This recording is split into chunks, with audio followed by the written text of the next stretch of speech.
কল্পনা করুন বছরের পর বছর ধরে নিজের শহরের রাস্তায় গাড়ি চালানোর জন্য আমরা জিপিএস ব্যবহার করছি। প্রতিদিন জিপিএস বলে দিচ্ছে কখন ডানে যেতে হবে, কখন বাঁয়ে ঘুরতে হবে। আমরাও নিশ্চিন্তে গাড়ি চালাচ্ছি। একদম রিল্যাক্সড হয়ে। ঠিক। কিন্তু হঠাৎ একদিন জিপিএস নষ্ট হয়ে গেল, আর তখন আবিষ্কার করলাম নিজের শহরের রাস্তাঘাট আমরা কিছুই চিনি না, নিজের বাড়ি ফেরার পথটাও আর মনে নেই। হ্যাঁ, এটা একটা মারাত্মক পরিস্থিতি।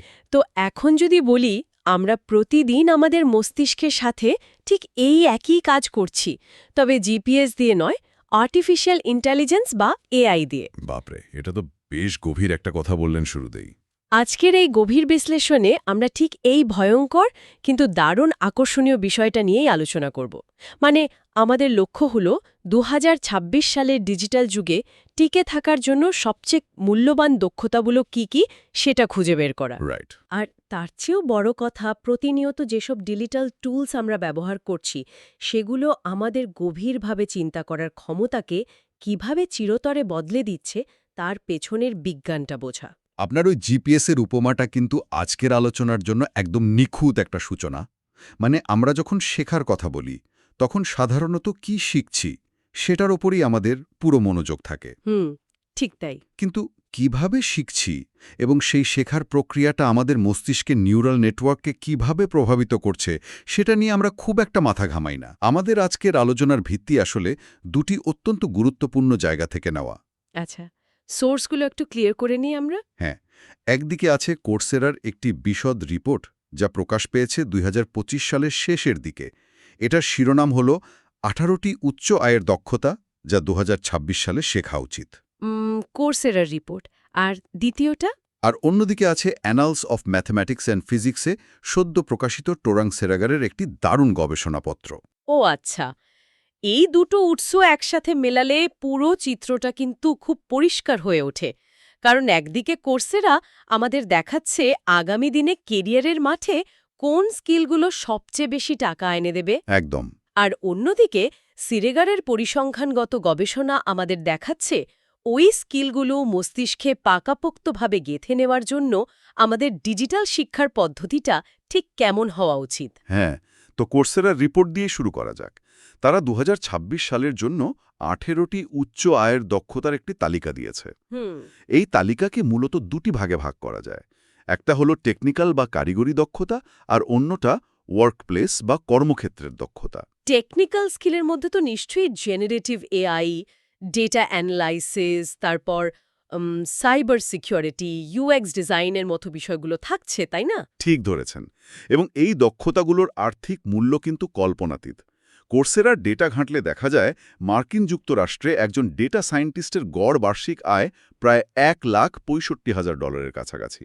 বাপরে, $1,65,000! সিরিয়াসলি! আবার যারা এআই বিজনেস স্ট্র্যাটেজিস্ট হিসেবে কাজ করছেন তাদের আয়ও প্রায় $1,35,000 ছাড়িয়ে যাচ্ছে। ডেটা ইঞ্জিনিয়ার থেকে শুরু করে পেনিট্রেশন টেস্টার বা সাইবার সিকিউরিটি এক্সপার্ট, সবার জন্য সুযোগের দরজা বিশাল। এটা তো দারুণ খবর। তবে কোর্সেরা খুব পরিষ্কারভাবে একটা সতর্ক বার্তাও দিয়েছে। শুধু টেকনিক্যাল স্কিল দিয়ে আগামী দিনে টিকে থাকা প্রায় অসম্ভব। হ্যাঁ, আর ওয়ার্ল্ড ইকোনমিক ফোরাম বা WEF এর রিপোর্টেও কিন্তু ঠিক একই কথার প্রতিধ্বনি শোনা যাচ্ছে। রাইট। তারা বলছে কারিগরি দক্ষতার পাশাপাশি মানবিক দক্ষতাগুলো, যেগুলোকে আমরা ওয়ার্কপ্লেস স্কিল বলছি, সেগুলো সমানভাবে জরুরি। যেমন লিডারশিপ, ক্রিয়েটিভ থিঙ্কিং। একদম। সাথে অ্যাক্টিভ লিসেনিং বা মনোযোগ দিয়ে শোনার ক্ষমতার কথাও বলা হয়েছে। কিন্তু সবচেয়ে ইন্টারেস্টিং বিষয় হল ওয়ার্ল্ড ইকোনমিক ফোরামের এই তালিকায় অ্যানালিটিক্যাল থিঙ্কিং বা বিশ্লেষণী চিন্তাকে সবার শীর্ষে রাখা হয়েছে। আচ্ছা, এই জায়গাটাতেই আমাদের একটু থামতে হবে। কেন অ্যানালিটিক্যাল থিঙ্কিং সবার উপরে? কেন? কারণ আমাদের এই এআই নির্ভর বিশ্বে একটি বিশাল লুকায়িত বিপদ আছে। আমরা ভাবছি এআই আমাদের সব কাজ করে দেবে, কিন্তু বাস্তবে পরিস্থিতি উল্টো। ব্যাপারটা অনেকটা একটা শক্তিশালী স্পোর্টস কার কেনার মতো। জেনারেটিভ এআই বা টেকনিক্যাল স্কিল হলো সেই স্পোর্টস কারের শক্তিশালী ইঞ্জিন। হ্যাঁ, দারুণ উপমা। আর অ্যানালিটিক্যাল থিঙ্কিং বা অ্যাজিলিটি হলো সেই গাড়িটা চালানোর আসল দক্ষতা। মানে স্টিয়ারিং হুইলটা কিভাবে ঘোরাতে হবে তার জ্ঞান। একদম ঠিক। এখন এআই যদি এতই স্মার্ট হয়ে থাকে তাহলে চাকরিদাতারা কেন মানুষের অ্যানালিটিক্যাল থিঙ্কিংয়ের জন্য হাহাকার করছে? গাড়ি তো একেই চলার কথা। চাকরিদাতাদের এই হাহাকারের পেছনের মূল কারণটা লুকিয়ে আছে ওইসিডির 2026 সালের ডিজিটাল এডুকেশন আউটলুকের একটি ভয়াবহ পর্যবেক্ষণে। আচ্ছা, কি বলছে তারা? যখন শিক্ষার্থীরা বা কর্মজীবীরা জেনারেটিভ এআই ব্যবহার করে তখন তারা অজান্তেই তাদের চিন্তার ভার এআই এর ওপর ছেড়ে দেয়। মানে নিজেরা আর ভাবে না।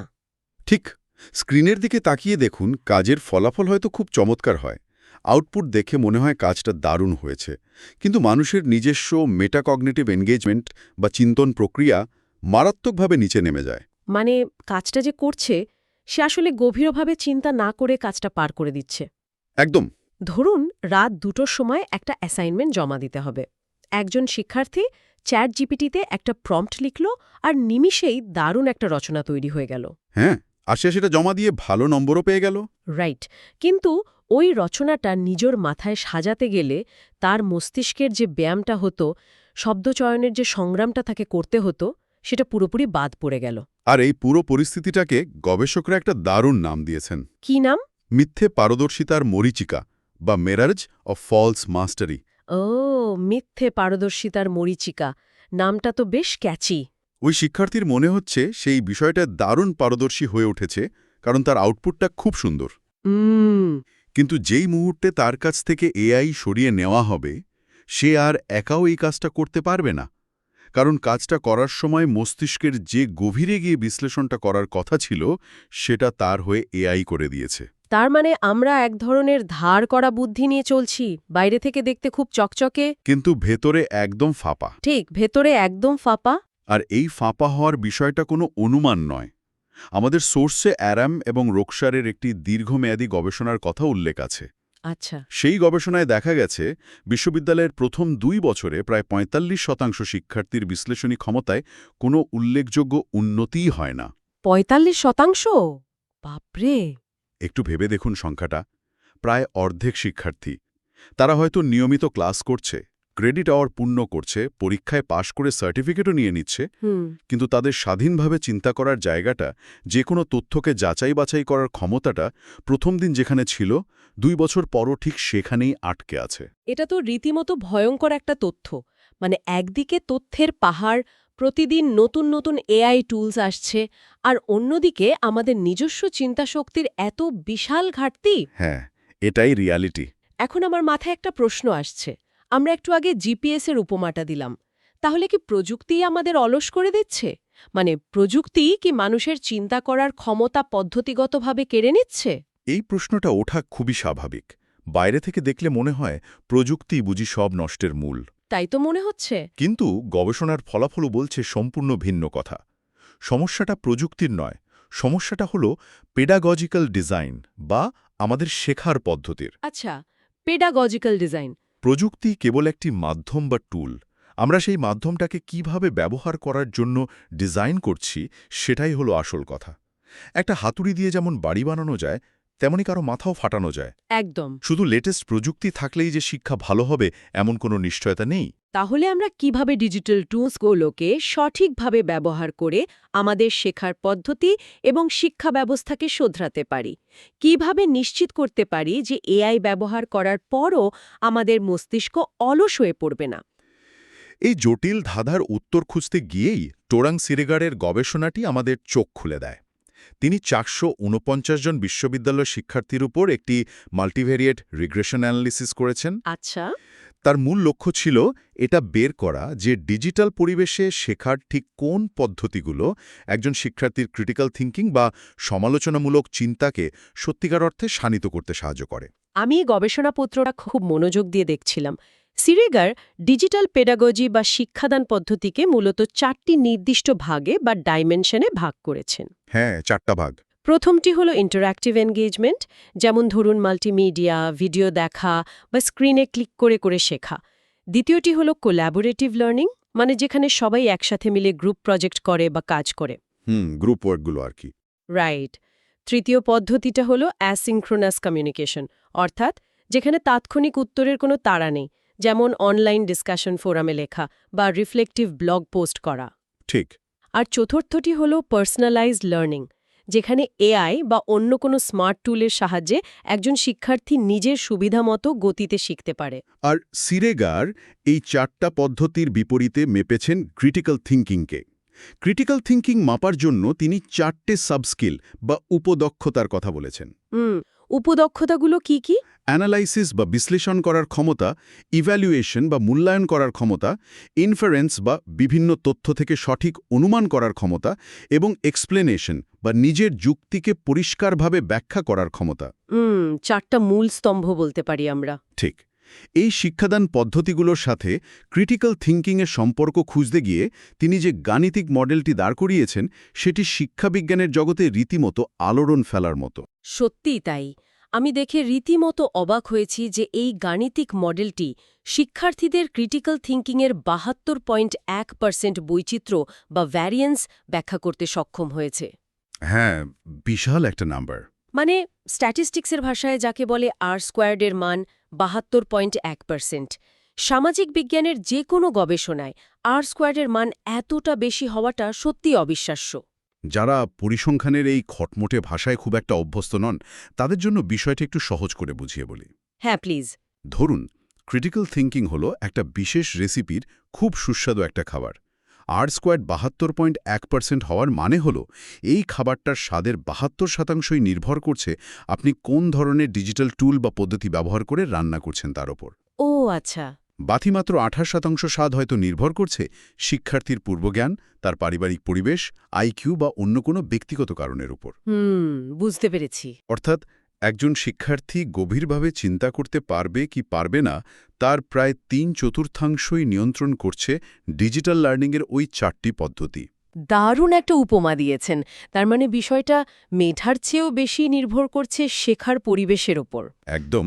এখন মূল প্রশ্নে আসি। এই যে 4টা পদ্ধতির কথা আমরা জানলাম, এর মধ্যে কোনটা সবচেয়ে বেশি কাজ করে? দাঁড়ান, আমি যদি অনুমান করি, পার্সোনালাইজড এআই লার্নিং নিশ্চয়ই 1 নম্বরে আছে। আচ্ছা, কেন মনে হলো? কারণ এটার পিছনে তো silicon valley crore crore dollar বিনিয়োগ করছে। এআই তো এখন শিক্ষার্থীর মুড বুঝে তাকে পড়া বোঝাতে পারে। এখানেই গবেষণার সবচেয়ে বড় চমকটা লুকিয়ে আছে। আপনার অনুমান সম্পূর্ণ ভুল। সিরিয়াসলি ভুল? হ্যাঁ, পার্সোনালাইজড এআই লার্নিং 1 নম্বরে তো নেই, বরং এর প্রভাব বেশ দুর্বল। ক্রিটিক্যাল থিঙ্কিং তৈরিতে সবচেয়ে শক্তিশালী ভূমিকা রেখেছে অ্যাসিনক্রোনাস কমিউনিকেশন বা তাৎক্ষণিক নয় এমন যোগাযোগ। মানে ওই যে অনলাইন ডিসকাশন ফোরামে আলোচনা করা বা সময় নিয়ে রিফ্লেক্টিভ ব্লগ লেখা। ঠিক তাই। ডেটা বলছে কোল্যাবোরেটিভ লার্নিং বা দলবদ্ধভাবে শেখার যে প্রভাব তার চেয়ে প্রায় দ্বিগুণ শক্তিশালী প্রভাব ফেলে এই অ্যাসিনক্রোনাস পদ্ধতি। একটু দাঁড়ান, চকচকে ভিআর হেডসেটস আর কোটি টাকার এআই লার্নিং প্ল্যাটফর্মকে হারিয়ে দিল সাধারণ একটা বোরিং ডিসকাশন ফোরাম। এটা কিভাবে সম্ভব? সম্ভব, কারণ এখানে মস্তিষ্কের কাজ করার প্রক্রিয়ার একটা বিশাল পার্থক্য আছে। অ্যাসিনক্রোনাস পদ্ধতিটা কেন এত দারুণ কাজ করে জানেন? কেন? কারণ এটি শিক্ষার্থীদের মূল্যায়ন এবং ব্যাখ্যা করার দক্ষতা সবচেয়ে বেশি বাড়াতে বাধ্য করে। যখন কাউকে একটি ফোরামে কোনো বিষয়ের উপর নিজের মতামত লিখতে হয়, তখন তাকে তথ্য বিশ্লেষণ করতে হয়, যুক্তি দাঁড় করাতে হয় এবং নিজের কথার সপক্ষে প্রমাণ দিতে হয়। আর সাথে সাথে উত্তর দেওয়ার প্রেশার থাকে না। একদম। তার উপর এই পুরো কাজটার জন্য সে সময় পায়। এই যে সময় নিয়ে ভাবা, এটাই হলো সবচেয়ে গভীর মানসিক ব্যায়াম। এটা তো অনেকটা পুরনো যুগের চিঠিপত্র লেখার মতো হয়ে গেল। রাইট, ঠিক বলেছেন। বুঝতো, মেসেজ এলে আমরা রিফ্লেক্স অ্যাকশনে কাজ করি, শুধু একটা ইমোজি পাঠিয়ে দিই বা 2-1 কথায় উত্তর দিই। কোনো ডিপ থট থাকে না সেখানে। হ্যাঁ, কিন্তু আগেরকার দিনে মানুষ যখন চিঠি লিখত তখন তাকে ভেবেচিন্তে গুছিয়ে লিখতে হতো। কোন শব্দের পর কোন শব্দ বসবে সেটা নিয়ে তাকে ভাবতে হতো। অ্যাসিনক্রোনাস পদ্ধতিটাও আমাদের এই স্লো থিঙ্কিং বা ধীর চিন্তায় বাধ্য করে। স্লো থিঙ্কিং এই শব্দটাই হলো ক্রিটিক্যাল থিঙ্কিংয়ের মূল চাবিকাঠি।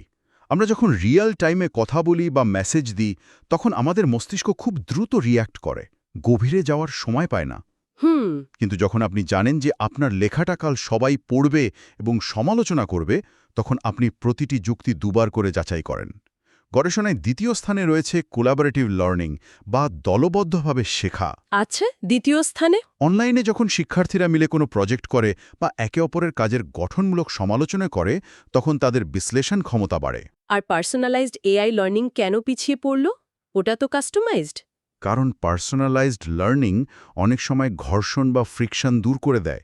এটা হয়তো একজন শিক্ষার্থীকে তার নিজের গতিতে খুব মসৃণভাবে শিখতে সাহায্য করে, তাকে সব উত্তর গুছিয়ে দেয়। মানে লাইফটা বেশি ইজি করে দেয়। ঠিক, কিন্তু এটি তাকে অন্যের ভিন্ন মতামতের মুখোমুখি দাঁড় করায় না। চিন্তার প্রকৃত বিকাশ ঘটাতে হলে দ্বিমত, তর্ক এবং যুক্তির প্রয়োজন হয়। একটা ঘর্ষণ দরকার হয় মস্তিষ্কের। রাইট। সেই ঘর্ষণটা কোলাবোরেটিভ বা অ্যাসিঙ্ক্রোনাস পরিবেশেই কেবল পাওয়া যায়, পার্সোনালাইজড এআই এর কাছে নয়। এখন যেহেতু আমরা স্পষ্টভাবে জানি কোন পদ্ধতিটি কাজ করে, মানে সামাজিক, চিন্তাশীল এবং অ্যাসিঙ্ক্রোনাস লার্নিং, তো প্রশ্ন হলো বাস্তব জীবনে বা শিক্ষাঙ্গনে আমরা এটি কিভাবে প্রয়োগ করতে পারি? এটা খুব ইম্পর্ট্যান্ট পয়েন্ট। ভবিষ্যতে শিক্ষার্থীদের জন্য গবেষণাপত্রটিতে কী ধরনের কার্যকর পদক্ষেপের কথা বলা হয়েছে? গবেষণাপত্রটিতে কিছু অত্যন্ত সুনির্দিষ্ট এবং সরাসরি প্রয়োগযোগ্য সুপারিশ দেওয়া হয়েছে। প্রথমটি হল ফোরাম ফ্রাইডেজ বা এ জাতীয় কোনো কাঠামোগত আলোচনা পদ্ধতি চালু করা। আচ্ছা, ফোরাম ফ্রাইডেজ, এটার নিয়ম কি? এর নিয়ম হল শিক্ষার্থীদের সপ্তাহের শেষে একটি নির্দিষ্ট বিষয়ের উপর বা কোনো জটিল আর্টিকেলের উপর নিজেদের বিশ্লেষণ লিখে জমা দিতে হবে। আর শুধু লিখলেই হবে না, সহপাঠীদের লেখার উপর যুক্তিসহ সমালোচনা করতে হবে এবং সেই সমালোচনার পেছনে সুনির্দিষ্ট প্রমাণ দিতে হবে। আমি এখানেই একটা বাস্তবসম্মত পুশব্যাক দিতে চাই আপনাকে। হ্যাঁ, বলুন। আমি নিজে দেখেছি বেশিরভাগ শিক্ষার্থী অনলাইন ডিসকাশন ফোরামকে রীতিমতো ঘৃণা করে। তারা এটাকে শুধু একটা বাড়তি কাজ বা অ্যাসাইনমেন্ট হিসেবে দেখে। এটা অস্বীকার করার উপায় নেই। তারা ফোরামে গিয়ে শুধু দায়সারাভাবে লেখে, আমি তোমার সাথে একমত, বা খুব সুন্দর বলেছ বন্ধু। সেখানে গভীর কোনো চিন্তার ছাপ তো দূর, ন্যূনতম বিশ্লেষণেরও দেখা মিলে না। আপনি একদম বাস্তব একটা সমস্যার কথা তুলে ধরেছেন। আর ঠিক এই কারণেই আমরা একটু আগেই বলছিলাম যে ডিজাইন সবচেয়ে গুরুত্বপূর্ণ। আচ্ছা। শিক্ষার্থীদের শুধু মতামত দাও বললে তারা ওই দায়সারা উত্তরই দেবে। তাদের বাধ্য করতে হবে ভিন্নভাবে চিন্তা করতে। গবেষণায় বলা হয়েছে শিক্ষার্থীদের বিপরীতধর্মী স্টেক হোল্ডারদের দৃষ্টিকোণ থেকে চিন্তা করতে বাধ্য করতে হবে। মানে রোল প্লে করার মতো? হ্যাঁ, অনেকটা সেরকমই। ধরুন কোনো একটা ইলেকট্রিক গাড়ির কারখানা তৈরির প্রজেক্ট নিয়ে আলোচনা হচ্ছে। সেখানে কাউকে হয়তো পরিবেশবাদীর দৃষ্টিকোণ থেকে লিখতে হবে, আবার কাউকে লিখতে হবে সেই কারখানার মালিক বা শিল্পপতির দৃষ্টিকোণ থেকে। একদম নিখুঁত উদাহরণ। যখন একজন শিক্ষার্থীকে তার নিজের মতাদর্শের বাইরের একটা দৃষ্টিকোণ থেকে ভাবতে বাধ্য করা হয়, তখন তার মস্তিষ্ককে নতুন করে যুক্তি সাজাতে হয়। তখন আর শর্টকাট মারার অপশন থাকে না।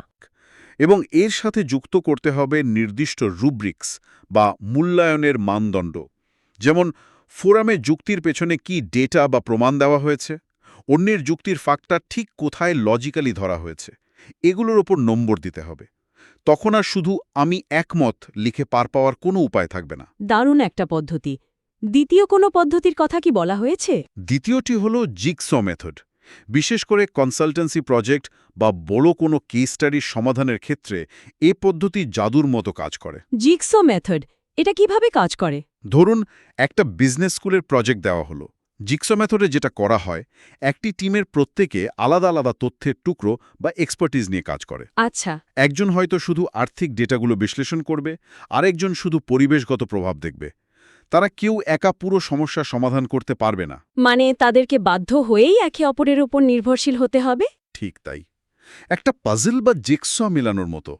তারা সবাই মিলে যখন আলোচনায় বসবে, তখন একে অপরের তথ্যের উপর ভিত্তি করে সত্যিকারের একটা বড় সমস্যার সমাধান করবে। চমৎকার। এতে তাদের মধ্যে দলবদ্ধভাবে কাজ করার মানসিকতা তো তৈরি হবেই, সাথে অন্য কারো দেওয়া ডেটাকে মূল্যায়ন করার ক্ষমতাও চরমভাবে বৃদ্ধি পাবে। আর আমরা যে মাল্টিমিডিয়া বা ভিডিও দেখে শেখার কথা বলি, সেখানে ইন্টারঅ্যাক্টিভ এঙ্গেজমেন্ট বাড়ানোর কোনো উপায় আছে? কারণ আমরা দেখেছি শুধু স্ক্রিনের সামনে প্যাসিভভাবে বা নিষ্ক্রিয় থেকে ভিডিও দেখলে খুব একটা লাভ হয় না। হ্যাঁ, সেখানে বলা হয়েছে পজ অ্যান্ড প্রেডিক্ট পদ্ধতির কথা। পজ অ্যান্ড প্রেডিক্ট এর মানে হল টানা ভিডিও দেখার বদলে একটি নির্দিষ্ট রোমাঞ্চকর বা জটিল জায়গায় এসে ভিডিও থামিয়ে দেওয়া এরপর শিক্ষার্থীদের অনুমান করতে বাধ্য করা যে এরপর কি হতে পারে বা এই নির্দিষ্ট ঘটনার পেছনের গাণিতিক কারণটা কি। ও, এতে তো ব্রেন একদম সজাগ হয়ে যাবে। একদম।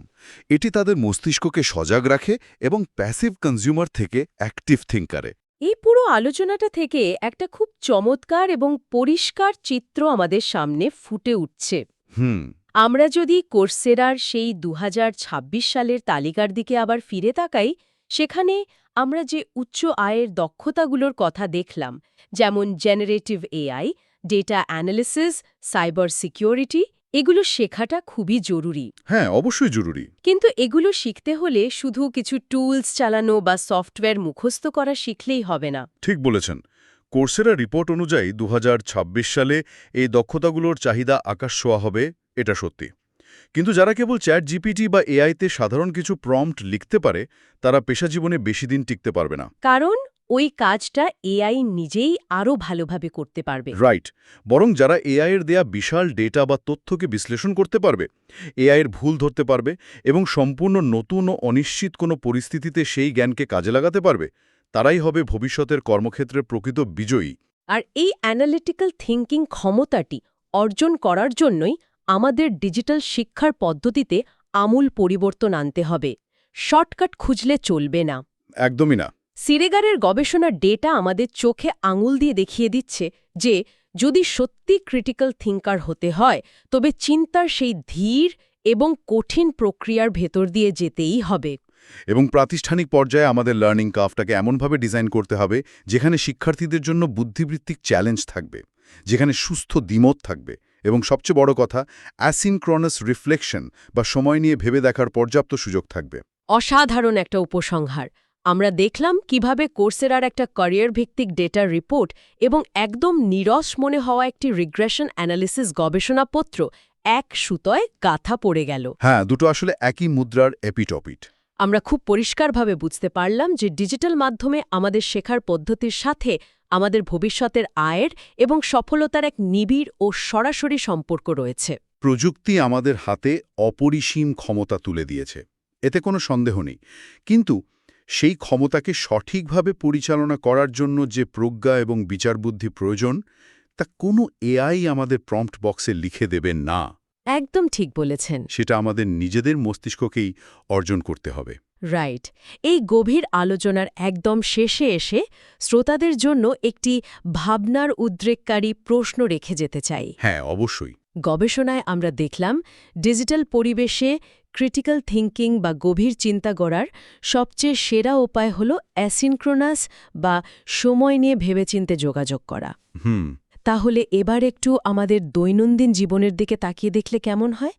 আমাদের বর্তমান সমাজ যেভাবে রিয়েল টাইম, অতি দ্রুত এবং অ্যালগোরিদম নিয়ন্ত্রিত সোশ্যাল মিডিয়া ফিডের দিকে ঝুঁকে পড়ছে, যেখানে আমরা না পড়ে শেয়ার করছি, না ভেবেই কমেন্ট করছি, তা কি আমাদের স্বাধীন ও গভীরভাবে চিন্তা করার ক্ষমতাকে পদ্ধতিগতভাবে ধ্বংস করে দিচ্ছে না? খুব ভয়ঙ্কর একটা প্রশ্ন। আমরা কি ধীরে ধীরে এমন একটা পৃথিবীতে প্রবেশ করছি যেখানে এআই সব চিন্তা করবে আর আমরা শুধু স্ক্রল করে যাব? ২০২৬ সালের ডিজিটাল যুগে টিকে থাকতে চাওয়া যে কোনো মানুষের জন্যই এটি একটি বিরাট চিন্তার বিষয়। তো আজকের মতো আমাদের এই গভীর বিশ্লেষণ এখানেই শেষ করছি। চিন্তা করতে থাকুন।